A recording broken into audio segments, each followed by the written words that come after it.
کشت و تولید مواد در همسایگی ما خسارات جبران ناپذیر مادی و معنوی رو به کشورهای عضو حکومت که اغلب مسیر عبور مواد مخدر میباشند تأمین میکنند.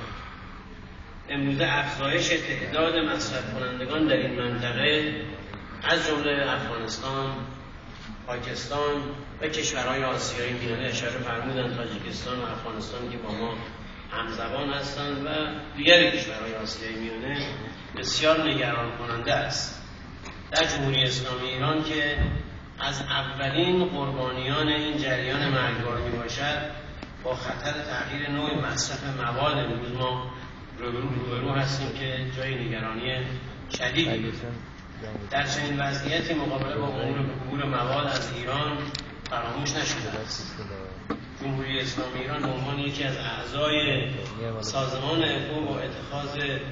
استراتژی متوازن مقابله با عرضه و تقاضا،